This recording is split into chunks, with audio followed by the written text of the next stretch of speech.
Kumusta mga brad? Kapag sinabi nga po nating collab or collaboration, ito yung pagsasama ng dalawang tao or dalawang bagay para gumawa or gawin yung kanilang pinaplano. Sa panahon ngayon talagang usong-uso na yung collaboration. May mga singer na nagko-collab para makagawa ng isang magandang kanta, may mga negosyanteng nagko-collab para mas mapalaki pa yung negosyo nila, at may mga vlogger din pong nagko-collab para makagawa ng magandang vlog. Bawal yan! Bawal yan! Parang gusto ko na rin makipag-collab. Oh, manyakis, manyakis. Okay.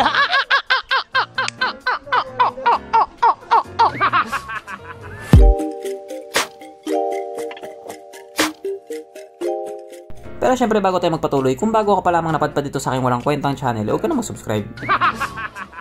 So yun na nga, sa panahon ngayon ang dami-dami na talaga nagko-collab. May mga nagko-collab na positibo yung resulta, may nagko-collab din na negatibo yung resulta. Paano ba naman nag-collab para mang-hold up sila? Kaya pangit talaga. Pero sa lahat na yata na nag-collab, isa ito sa mga pinaka-the best. Ang collaboration ni GPX ng Thailand at SYM ng Taiwan. Sapagkat nabuo lang naman nila ang motor na ito, ang GPX drone or SYM JetX. Noong una nga po itong ilabas sa bansang Thailand, ilang taon na rin ang nakalipas. Marami sa ating mga kababayang Pilipino ang kating-kate na ilabas ang motor na yan dito sa Pilipinas. Sabi ng iba, imposible daw. Kasi sa Thailand lang daw ito. Pero sabi naman ng iba, mag-aantay talaga kami. Pag may tiyaga, may nilaga. At makalipas nga po ang ilang taon, nandito na siya sa Pilipinas at ilalabas na siya. Hindi man bilang si GPX Drone 150, kundi bilang si SYM JetX 150. Sa ginawa nga pong ito ng SYM, ang dami talagang natuwa at karamihan nga po doon sa mga natuwa, may pambili. Alam nyo mga brad, hindi talaga ako natutuwa sa motor na ito. Pero kahit ganun pa man, masaya na rin ako sa mga taong magkakaroon ng ganitong motor. Hindi rin kasi biro ang maghintay ng ilang taon. Kaya ang masasabi na lang namin dyan, sana all. At dahil nga po sa matagumpay na pagsasama ng dalawang brand na ito, nagkaroon po sila ng part 2. Yes po, nagkaroon po ng part 2. At yung naging resulta nga po ng part 2 nila, walang iba kundi si GPX Tuscany 150. Wow! Isa pong retro modern classic scooter. Nasa unang tingin nga po, tatayuhan ka ng balahibo. Kasi nga, napakaganda nito. Hoy, yung motor yung tinutukoy ko. Base nga po sa kanyang physical appearance, hindi na po natin may pagkakaila na meron talaga siyang kamuka. Yes po, meron talaga siyang kamuka at alam niya rin siguro kung ano yung brand na tinutukoy ko. Pero kasi kung pagdating naman sa presyo, di hamak na mas mura to kung ikukumpara doon. Kaya dahil dyan, pag-usapan na po natin kung ano nga bang meron sa kanya at kung gaano nga ba siya kaganda. So ito nga po ang GPX Tuscany 150 na mayroong 149.6 cubic centimeter engine displacement, 4-stroke single cylinder, single overhead cam with 2 valves. Naka-electronic fuel injected, kaso lang ito po ay naka-air cooled pa din. Panis yan sa Honda Click 125.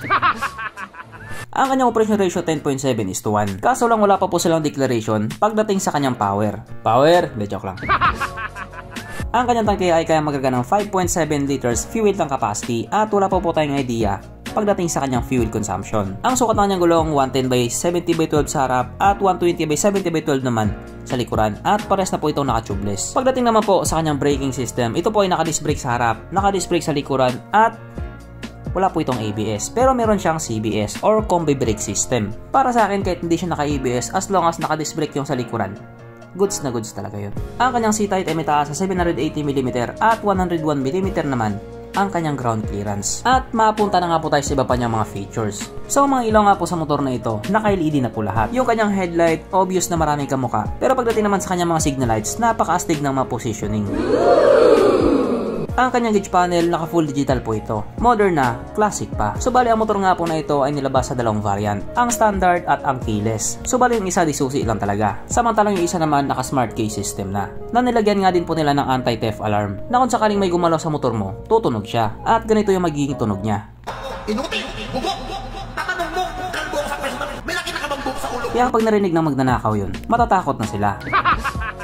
At syempre hindi rin pumawala sa motor na ito ang kanyang USB charging port. Para kahit saan ka nga po magpunta, hindi ka na mangangamba na baka malubat yung cellphone mo. Kasi nga, manonood ka pa ng Cornhub. At ang kanya nga din pong grab bar, classic na classic din. At nandito na nga po tayo sa exciting na part, ang kanyang mga suspension. So sa harapang bahagi nga po, ito ay ginamitan ng ordinary telescopic. At sa likuran naman po, ito ay gumagamit ng dual shock absorber. Dahil nga po sa mga taong nakagamit sa motor na ito, kahit pa paano maganda ang bounce.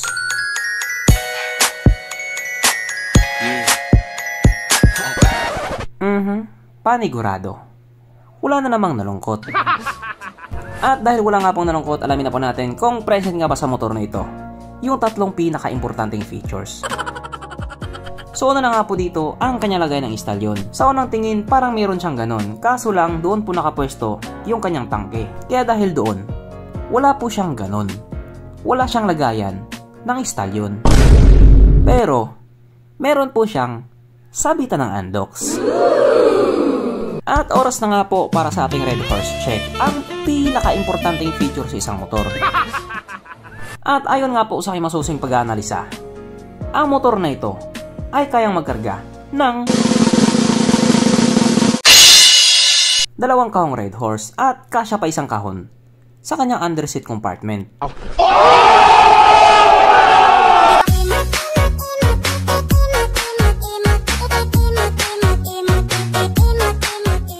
So therefore, ang motor na ito ay talagang recommended.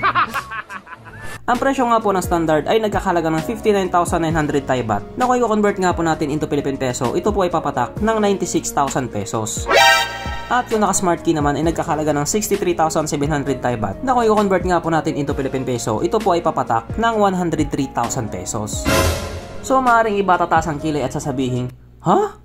Air-cooled tapos 100,000 plus? My goodness!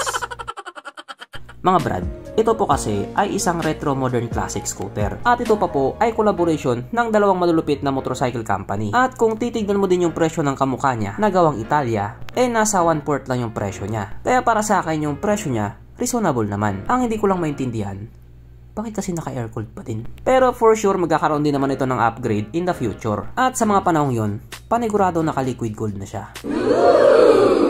At para naman doon sa mga magtatanong kung ilalabas nga ba ito sa Pilipinas, sa tingin ko may tsansa, pero matagal pa. Kasi kung pagbabasehan mo yung SYM BF3i at itong kalalapag lamang ng SYM JetX, may tsansa, pero dugay pa. So hanggang dito na lang muna mga brad, kung may gusto kong sabihin or gustong idagdag doon sa mga sinabi ko, mag-comment ka na lamang sa baba. At syempre katulad ng dati, hindi magtatapos ang video na ito na hindi sumisigaw ang nag-iisang hari ng shoutout. At alam niyo na kung sino yun.